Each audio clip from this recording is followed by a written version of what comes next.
نہیں مل پاتا. یہ بات حضور نے مثال کے طور پر ارشاد فرمائی. آج کے دور میں جہاں ہم ہر میدان میں ایسا ہی پائیں گے، وہاں یہ بھی پائیں گے کہ پیری مریدی کی لائن میں بھی بہت کم لوگ رہ گئے ہیں جو واقعتاً پیری کے لائق ہیں. اور ہو سکتا ہے کہ عام لوگ اگر پڑھے لکھے نہیں ہیں تو شاید زیادہ قریب سے نہ پہچان پائیں. لیکن سچی بات یہ ہے عزیز دوستو، ٹھوکریں کھانے کے بعد ہم یہ پاتے ہیں کہ حضرت مرشد گرامی حضور شیخ العالم جس طرح سے اپنے مریدوں کی تربیت کرتے ہیں، جس طرح سے خاموشی کے ساتھ اپنا کام انجام دیتے ہیں، ایسا لگتا ہے کہ اس حدیث کا مصداق نظر آتا ہے. یہ سچ ہے.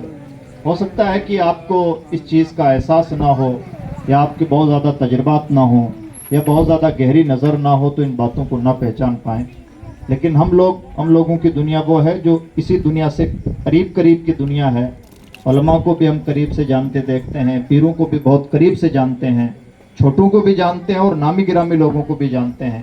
لیکن اس کے بعد ہم اس نتیجے پر پہنچتے ہیں کہ جس طرح کا آدمی چاہیے تھا وہ بالکل حدیث پاک پر عمل کیا جائے کہ ویسے آدمی گنتی کے بھی دور دراز کہیں نظر آ جاتے ہیں تو آ جاتے ہیں. خوش قسمتی ہے کسی کی کہ اللہ رب العزت اسے اس زمانے میں، اس پرفتن زمانے میں جب ایمان کے بھی لالے پڑ رہے ہیں، حدیث پاک میں قرب قیامت کی نشانی میں سے بتایا گیا کہ فتنے اس طرح سے نازل ہوں گے جیسے آسمان سے بارش کے قطرے نازل ہوتے ہیں. اور اس سے آگے کی ایک اور حدیث پاک میں اور بات ارشاد فرمایا گیا کہ فتنے اتنے زیادہ نازل ہوں گے کہ بندہ صبح کو مومن ہوگا، شام کو کافر، شام کو مومن ہوگا، صبح کو کافر. آج ہم اس کی تھوڑی سی عملی شکل دیکھیں گے کہ ایک بندہ ایک شہر میں جاتا ہے تو اس کا نظریہ بدل جاتا ہے. وہ کسی اور شہر میں یا کسی اور سوسائٹی میں چلا جائے تو اس کی فکر پھر بدل جاتی ہے. ہم نے ایک آدمی کو 4 مذہب بدلتے ہوئے دیکھا ہے. اس طرح سے لوگ بڑی تیزی کے ساتھ، یعنی لباس کی طرح لوگ مذہب بدلنے لگے ہیں. دراصل بدلنے لگے ہیں بلکہ حضور نے جو فرمایا تھا وہ سچ ہو رہا ہے. اور اس سے بھی آگے کی دنیا. ایک اور تیسری حدیث پاک میں فرمایا گیا. پہلے حدیث میں بارش کے قطروں سے مثال، دوسری حدیث پاک میں صبح شام کی بات کہی گئی، اور تیسری حدیث پاک میں فرمایا گیا ایمان بچانا اتنا مشکل ہوگا جتنا ہاتھ میں آگ کا انگارہ لینا مشکل ہوتا ہے. اور یہ سچ ہے. اور ایک چوتھی حدیث پاک میں فرمایا گیا کہ جو کونوں خانچوں میں بیٹھے ہوئے ہیں، جو پہاڑوں پر اپنے بکریاں چراتا ہے، ایسے لوگوں کے ایمان محفوظ رہیں گے.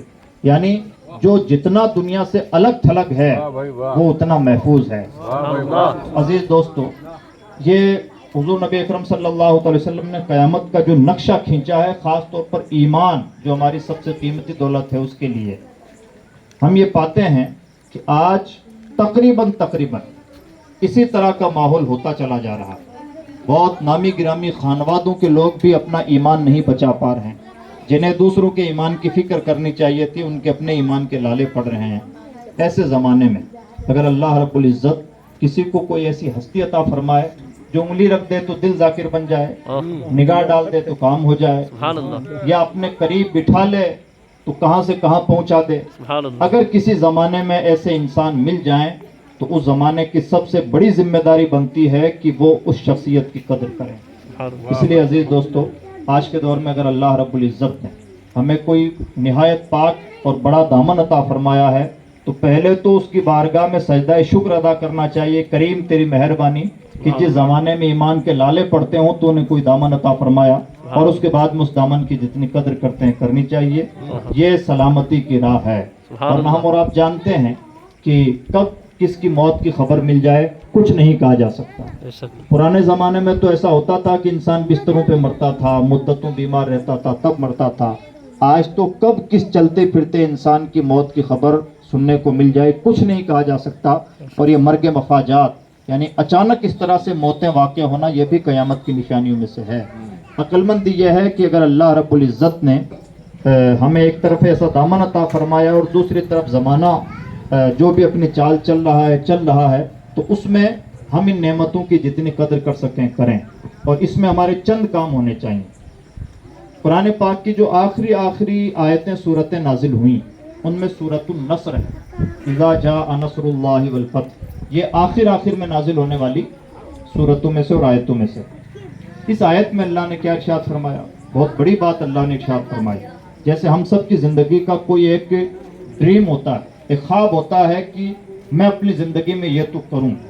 جیسے کوئی جاب میں ہے تو اس کا خواب ہوتا ہے کہ میرا پروموشن ہوتے ہوتے میں یہاں تک پہنچ جاؤں, یا کسی آدمی کا خواب ہوتا ہے کہ میرے اس طرح کے مکانات ہوں, یا اتنے بیٹے ہیں تو اس طرح سے بیٹوں کی زندگی کامیاب ہو جائے. ایک ڈریم پروجیکٹ ہوتا ہے, بھلے اس کو کبھی سمجھے نہ سمجھے.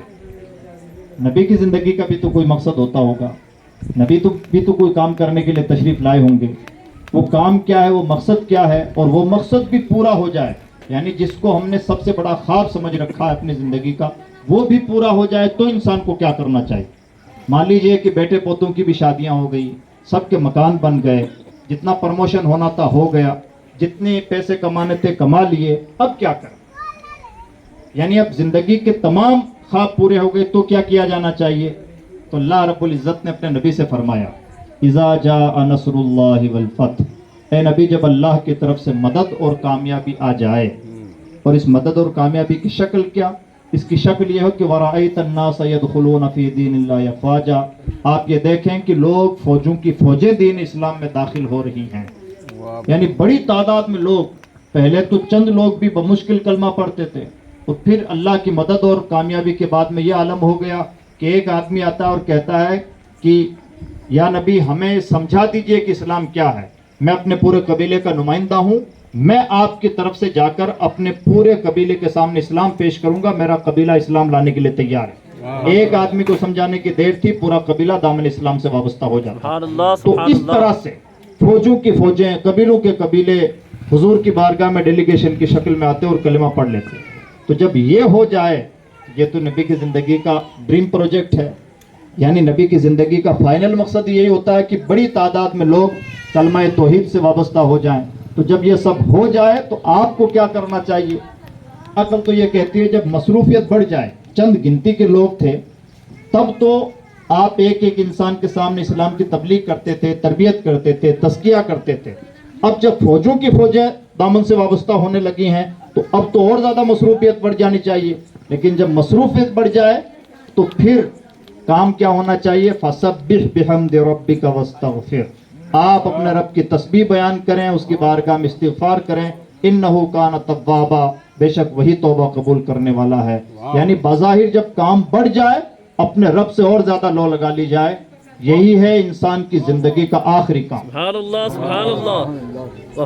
جتنا ہماری عمر بڑھ رہی ہے, آخری کام, ہاتھوں میں تسبیح, مسجدیں آباد, مصلوں سے قربت, اللہ کی بارگاہ میں حضوری کی فکر, یہی ہے سمجھداری کی بات. ورنہ مرنا تو ہے, کوئی شراب کے نشے میں مرے اسے بھی مرنا ہے, اور کوئی تہجد کا سجدہ کرتے ہوئے مرے مرنا تو اسے بھی ہے. اس سے تو کسی کو رستگاری نہیں ہے. عقل مند یہ ہے کہ جب دنیا بھی کما لی, دنیا دیکھ بھی لی, اتار چڑھاؤ بھی دیکھ لیے, جوانی بھی گزر گئی, بہت ساری چیزیں چکھ لیں, بہت سارے تجربات سے گزر لیے, اب کیا کرنا چاہیے. کیا ہمیشہ اسی طرح سے غفلت کی زندگی گزارتے رہیں گے؟ ہمیں کوئی 500-700 سال کی زندگی تو نہیں ملی ہے. عقل مند یہ ہے کہ جب کچھ یہ دیکھ لیا, اب ہونا تو پہلے بھی چاہیے تھا, لیکن اب آخری کام تو بہرحال صرف اور صرف اپنے رب کے حضور حاضری, اس کی بارگاہ میں حضور کی فکر, یہی سب سے بڑا ٹارگیٹ انسان کی زندگی کا ہونا چاہیے. اور اتنا زیادہ ہونا چاہیے. اللہ نے اپنے نبی سے ارشاد فرمایا, وَتَبَتَّلْ إِلَيْهِ تَبْتِيلًا, سب سے رشتہ ناتا توڑ کر اپنے رب سے رشتہ رکھیں. اللہ نے فرمایا فَإِذَا فَرَغْتَ فَانْصَبْ وَإِلَىٰ رَبِّكَ فَارْغَب, اے نبی جب آپ ان کاموں سے فراغت حاصل کر لیں تو صرف اپنے رب کے ہو کے رہیں. حضرت ابراہیم خلیل اللہ کو اللہ رب العزت نے قرآن پاک میں بار بار امام کے طور پر پیش فرمایا. یعنی اللہ رب العزت نے انہیں پوری کائنات کی لیڈرشپ عطا فرمائی تھی, پوری کائنات کی قیادت عطا فرمائی تھی. یہ ان کی ایک خوبی ہے.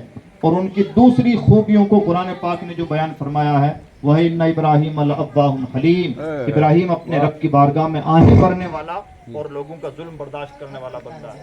ابراہیم کی جو اور خوبیاں بیان ہوئیں, اِنَّ إِبْرَاهِيمَ كَانَ أُمَّةً قَانِتًا لِلَّهِ حَنِيفًا وَلَمْ يَكُن مِنَ الْمُشْرِكِينَ. ابراہیم ایک رہنما شخصیت تھی, قانتا للہ, صرف اپنے رب کے لیے جھکنے والے، سبحان اللہ حنیفہ سب سے رشتہ ناتا توڑ کر اپنے رب سے رشتہ رکھنے والے۔